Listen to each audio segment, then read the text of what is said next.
কেন আপনাদের মুরগিকে শাক খেতে দিবেন? কেন আপনাদের মুরগিকে সবুজ ঘাস খেতে দিবেন? এই প্রচুর গরমে আপনারা যদি আপনাদের মুরগিকে সবুজ ঘাস, শাক এগুলো খেতে দেন, আপনারা কি উপকৃত হবেন, কি আপনাদের কাজে আসবে এবং কি দিক দিয়ে আপনারা লাভবান হতে পারবেন, আজকে আমার এই ছোট্ট ভিডিওতে আলোচনা করব। বন্ধুরা, ঘাস, শাক এগুলোতে কোনো সাইড এফেক্ট নেই। আপনি যদি সঠিকভাবে এগুলো প্রয়োগ করতে পারেন, আপনারা যদি সঠিকভাবে আপনার মুরগিকে এগুলো খেতে দিতে পারেন, আপনার মুরগি অনেকগুলো রোগ থেকে মুক্তি পাবে, আপনার মুরগির অনেক উপকার হবে এবং অনেক টাকা আপনার বেঁচে যাবে। কিভাবে প্রয়োগ করতে হবে, কি করতে হবে, এই ছোট্ট ভিডিওতে আলোচনা করব। তাই ভিডিওটা না টেনে সম্পূর্ণ দেখুন। আশা করি আপনি উপকৃত হবেন। ভিডিওটা আপনার বড্ড বেশি কাজে লাগবে। আসসালামু আলাইকুম বন্ধুরা, আমি ফাহিম আছি আপনাদের সাথে। নিয়ে এসেছি নতুন আরেকটি ভিডিও। আজকে আমার আলোচ্য বিষয় হচ্ছে আপনাদের মুরগিকে কেন শাক, সবজি, ঘাস এগুলো খেতে দিবেন, আপনারা কি উপকৃত হবেন। তো ভিডিওটা না টেনে সম্পূর্ণ দেখুন। অনেকেই বলে বুঝতে পারি না। আপনি যদি টেনে টেনে ভিডিওটা দেখেন কিছুই বুঝবেন না। না টেনে সম্পূর্ণ ভিডিওটা দেখুন, ইনশাআল্লাহ আশা করি উপকৃত হবেন। শুরু করা যাক মূল ভিডিও। বন্ধুরা, প্রচুর গরম। এই গরমে যদি আপনার মুরগির সামনে ফিড বা খাবার দিয়ে রাখেন দুপুরবেলায়, আপনার মুরগিটা খাবার ফিডটা খেয়ে স্ট্রোক করতে পারে, আপনার মুরগিটা সমস্যাগ্রস্ত হতে পারে। এখন প্রতিটা প্রাণীর বাঁচতে হলে তার ক্যালসিয়াম, ভিটামিন এগুলো সব কিছুই প্রয়োজন।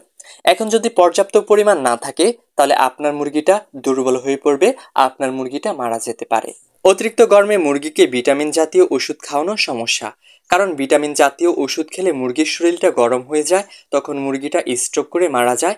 এমনিতে গরম আরও ভিটামিন জাতীয় ওষুধকে হিট স্ট্রোক করে, একটা সময় মুরগিটা মারা যায়। এতে বিপরীত হয়, তাই অনেকেই ভিটামিন খাওয়ায় না বা অতিরিক্ত গরমে ভিটামিন জাতীয় ওষুধ না খাওয়ানোই ভালো। কিন্তু আপনি যদি সবুজ ঘাস, শাকসবজি এগুলো আপনার মুরগিকে খেতে দেন, ওই ভিটামিন জাতীয় ওষুধগুলো লাগবে না। আপনার মুরগির শাকসবজি এগুলো খেয়েই আপনার মুরগিটা সুস্থ থাকবে। এখন হয়তো আপনি আমাকে প্রশ্ন করেন, তাহলে কি ফিড খাওয়ানো ছেড়ে দেব, শুধু কি শাকসবজি খাওয়াবো? না, এটা করা যাবে না। শাকসবজিতে অল্প কিছু উপাদান আছে যেটা গরমে দুপুরবেলায় খাওয়ালে আপনার মুরগিটা সুস্থ থাকবে, ভালো থাকবে। কিন্তু আপনি যদি শুধু ঘাস মানে সবুজ শাকসবজি খাওয়ান, তাহলে আপনার মুরগিটাও বেঁচে থাকবে না। শুধু অতিরিক্ত গরমে দুপুরবেলায় আপনার মুরগিকে খেতে দিতে পারেন, এতে আপনার মুরগিটা সুস্থ থাকবে। আপনার মুরগিকে অবশ্যই মুরগির খাবার দিতে হবে, ফিডটাই দিতে হবে। সবুজ ঘাস, শাকসবজি দিলে আরেকটা উপকার, অনেকের মুরগি হচ্ছে ঠোকরাঠুকরি করে, পিছনের পশম খেয়ে ফেলে, পেছনে মারাত্মক ক্ষতিগ্রস্ত করে, ফলে মুরগিটা মারা যায়। আপনি যদি সবুজ ঘাসটা আপনার মুরগিকে খেতে দেন, তাহলে মুরগি ওগুলো ঠোকরাবে, আপনার মুরগি অন্য মুরগিকে ঠোকরাবে না, আপনার মুরগিটা মারা যাবে না। এবার বলা যাক কোন শাকসবজিগুলো আপনার মুরগিকে দিলে সবচেয়ে বেশি ভালো হয়। বন্ধুরা, দুপুরবেলায় আপনারা দিতে পারেন পাটের শাক।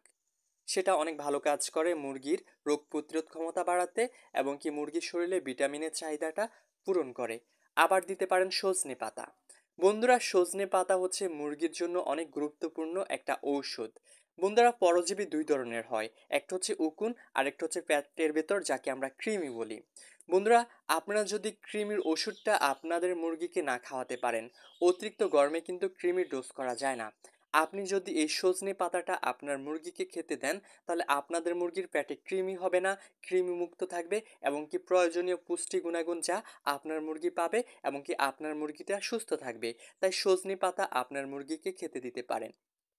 আবার চাইলে দিতে পারেন পুঁই শাক, আবার চাইলে দিতে পারেন পালং শাক। এইসব শাক আপনার মুরগিকে দিতে পারেন, তাহলে খুব ভালো একটা রেজাল্ট পাবেন, ভালো একটা ফলাফল পাবেন। বন্ধুরা, বর্তমানে যেখানে সেখানে কলমি শাক পাওয়া যায়, ওইটা সস্তা, আপনি চাইলে সেটাও দিতে পারেন, তাহলে অল্প খরচে আপনি ভালো লাভবান হতে পারবেন। আপনি যে দুপুরবেলায় আপনার মুরগিকে এই শাক সবজিটা খেতে দেন, বন্ধুরা মুরগিটা ফিডও সামনে রাখবেন, আবার যে ফিড সরিয়ে ফেলবেন এটা না। মুরগিগুলো ফিড খাওয়াতে দুপুরবেলায় আগ্রহী হবে না, তখন মুরগিগুলো আগ্রহী হবে এই শাক সবজি খাওয়াতে। তখন তারা শাক সবজি পাতা ঠুকরেই পেট ভরে যাবে, তখন তারা স্ট্রোক করবে না, তারা সমস্যাগ্রস্ত হবে না, আপনারা ভালো একটা রেজাল্ট পাবেন, আপনাদের ফিড খরচটা বেঁচে যাবে, অনেকগুলো টাকা বেঁচে যাবে এবং আপনারা লাভবান হতে পারবেন। বন্ধুরা, আপনারা চাইলে নিম পাতাও দিতে পারেন। নিম পাতাতেও ভালো পুষ্টি গুণাগুণ আছে। আপনারা যদি নিম পাতা দেন, তাহলে মুরগি যদি ঠোকরাঠুকরি করে, তখন নিম পাতাটা দেওয়াই উত্তম। কারণ অতিরিক্ত গরমেই মুরগিটা ঠোকরাঠুকরি বেশি করে, একটা আরেকটার পশম খেয়ে ফেলে, তারপর শরীরে ক্ষতবিক্ষত করে। যদি ক্ষতবিক্ষত করে ফেলে সেখানে হলুদ লাগিয়ে দেবেন এবং কি সামনে নিম পাতা ঝুলিয়ে দেবেন। যেহেতু নিম পাতা হচ্ছে তিতো, যদি আপনি নিম পাতাটা দেন, মুরগিটা নিম পাতা একটা ঠোকর দেবে, তখন তার মুখটা তিতো হয়ে যাবে, তখন আর মুরগি একটা আরেকটার পেছনে ঠোকরাঠুকরি করবে না।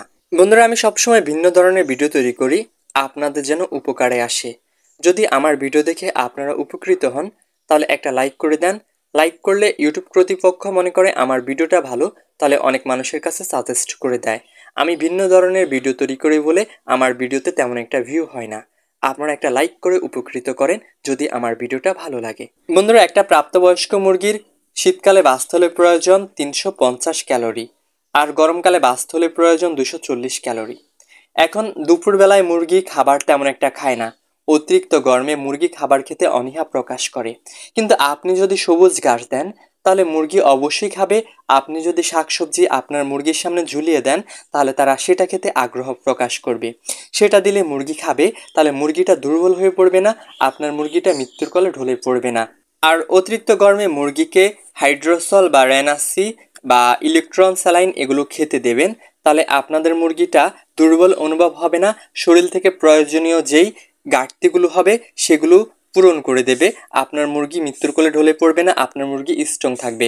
তাই গরমকালে অবশ্যই স্যালাইনটা ব্যবহার করবেন, বা হচ্ছে ইলেকট্রোলাইট বা হচ্ছে হাইড্রোসল, এই ওষুধগুলো ব্যবহার করবেন। আবার সবগুলো না, এগুলো এক একটা এক এক কোম্পানির ওষুধ, যেটা আপনার ভালো মনে হয় ওইটাই ব্যবহার করবেন।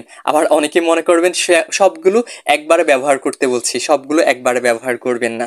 বন্ধুরা, আবার আমাকে অনেকেই প্রশ্নটা করেন, তো আমি উত্তরটা দিয়ে দিচ্ছি।